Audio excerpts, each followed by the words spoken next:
All right, just your last reminder, April is Oral Cancer Awareness Month. So this is one of the big reasons you go in and see your dentist regularly. We're trained to look inside and outside the mouth for any signs of oral cancer or any lesions that could be present.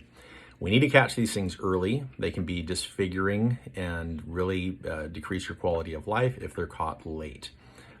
What we're basically looking for is lumps, bumps, white spots, red spots, black spots, anything out of the ordinary, ulcerations. Some of these things, you don't know they're there until they become bad. So we need to catch them as early as possible when to you, they're pretty undetectable, but to us, we can see them. There's entire books we have based on, oral pathology, oral hard tissue diseases. This is one of the reasons we take x-rays and that big panoramic x-ray, because some of these things can be hiding in there and you don't know it. And by the time it becomes knowable to you, it's gotten too big. And then soft tissue issues, ulcerations, red lesions. So let's say we find something, right? What I always remind people is most of the time, it's nothing to be worried about. The problem is the things that we worry about and the things we don't worry about look exactly the same until we put them under a microscope.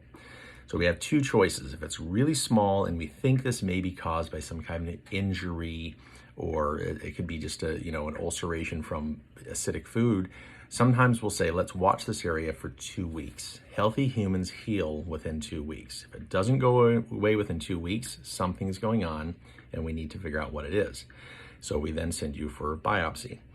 If it's a larger lesion or it really looks dangerous, we're probably going to send it for biopsy right away.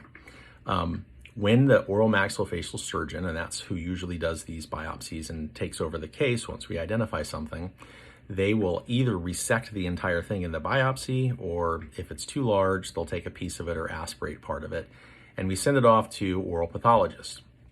Oral pathology is a recognized specialty in dentistry. They're usually associated with a school, and that sample goes to them where they prepare it, and then a team of oral pathologists actually sit around a great big microscope. They each have little vision into it, and they all agree on what they're seeing, right?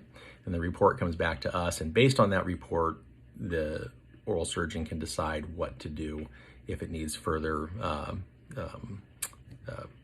treatment, or if the biopsy came back as negative.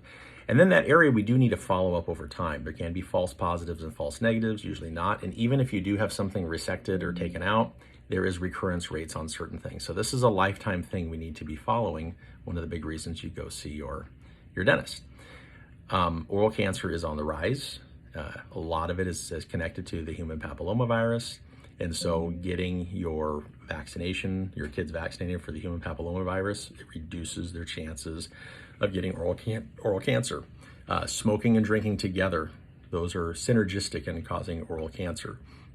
Using chewing tobacco, a lot of those things that can put you at a greater risk. But there's also just the wild card, unfortunately.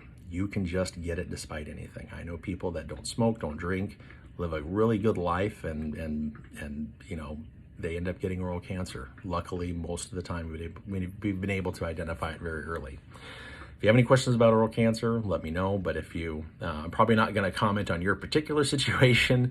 If you're having an issue, go and see your medical doctor right now, or go see your dentist right now and get in connection with an oral maxillofacial surgeon who can take biopsies and get you treated. Get checked.